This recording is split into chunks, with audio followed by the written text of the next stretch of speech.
Hey, what's up, guys? Yeah, okay, so welcome to my we keep talking about some analytic number theory stuff.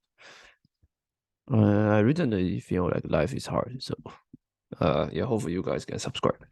Okay, so today I want to talk about divisor bound. Although this is a small topic in the analytic number theory, but I think this is also useful, and hopefully you will not see this in some stupid interview question. Okay, so that one can so given an integer n, and one can define d of n to be the number of divisor. Okay, so number of divisor. For example, d of 6 will be 4, right? Because the number of divisor is 1, 2, 3, 6. Okay, so the goal is to find the upper bound. Okay, so trivially, that it's very trivial that you don't need anything. Right? You can prove that d of n less or equal to n, right? Right, and the d of 2 like, it's just 2. Okay, so d of n will less or equal to n. Okay, for any n. Right, so trivial bound. Okay, but and obviously you can check, right, when n goes to larger, then this looks like the d of n should be. So obviously that you can imagine that d of n divided by n will go to 0 as n goes to infinity. You can easily check this. Okay, so the non-trivial bound, the non-trivial that in this video that we are gonna prove is that d of n is bounded by c of epsilon at epsilon for every epsilon greater than 0. So basically, this tells you that given any positive epsilon, let's say square root of n, then you can find another number which will only depend on epsilon. So basically, you can find number such that c is large enough. So when c is large enough, then everything will be bounded. So c is some constant only bounded by n epsilon. And if you like in a computer science language, that one can write d of n is n of small o of 1. Basically, n will be bounded by any fixed power. Okay, and yeah, so this one is a little bit non-trivial. Okay, so this is the non-trivial bound, and in next video that the one can prove like more powerful results that this d of n is actually bounded by a capital this big O of 1 or log n. Okay, so this one is the more fine version of this. Okay, so our goal is to show this. Okay, so this type of proof that usually requires some understanding of the technique. Okay, so let's write n to be, let's say, p1 a1, p2 a2, up to like pk ak.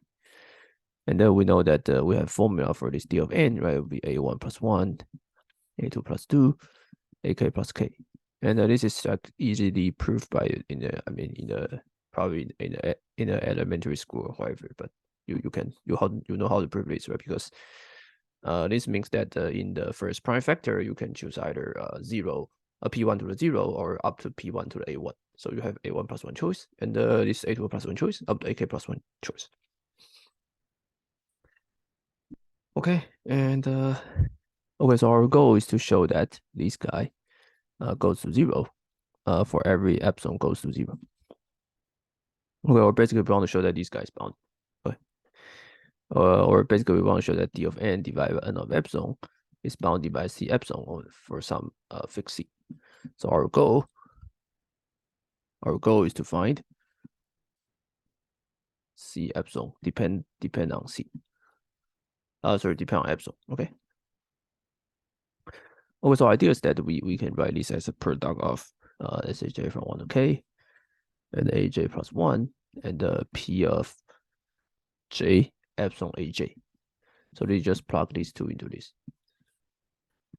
Okay, so it's a little bit hard to estimate some. So this is basically the interesting technique that you can try to learn. You can try to learn from. You can try to learn it.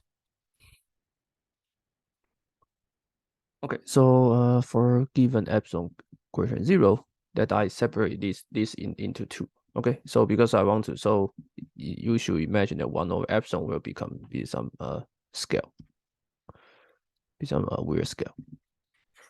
Okay, so I consider the different area. The first region is that your prime is larger than exponential 1 over epsilon.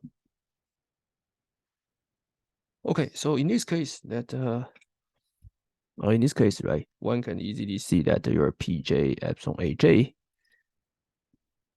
will greater or equal to exponential aj. Right, because you do, yeah, okay. Okay, so and this is 1 plus aj, right? Just by Taylor expansion.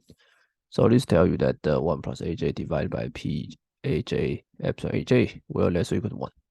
Okay, so this product will, so for every prime greater than exponential of 1 over epsilon of this, then this guy will always just give you some well, is less or equal to 1. Okay, so we don't need to worry about any prime which is larger than this fixed cutoff. Okay, so we are fine. Because 1 doesn't corresponding to any, so this is for every aj.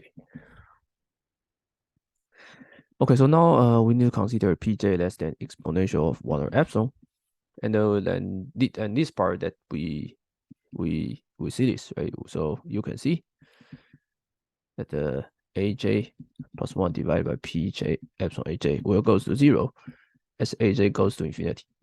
Okay, so this guy for fixed pj, these guys are bound, they are convergent sequence, right? Convergent sequence are bounded.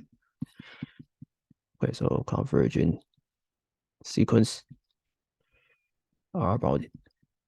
This is like in a very elementary, analysis that you can check out my other paper. Sorry, you can check out my other videos. Okay, so that means that aj plus 1 divided by pj epsilon aj for every aj greater than 0 is bounded by some particular pj epsilon, right? It's bounded by some constant which only depend on pj and epsilon, right? Because I can view aj as a sequence, and this guy is always bounded. Okay, so that means that this guy is always bounded by the product of c pj epsilon, or pj less or equal to exponential 1 over epsilon. Okay, and I don't care about anything. I just care about this, right? So I can say this guy is just c epsilon, right? Because this guy only depends on epsilon. Because pj only depends on epsilon, right? So these guys just called c epsilon. So which proves that d of n and epsilon is less or equal to c epsilon for every epsilon greater than 0. Okay, so which finish your proof. Okay, so this is just a very simple technique that you can do this.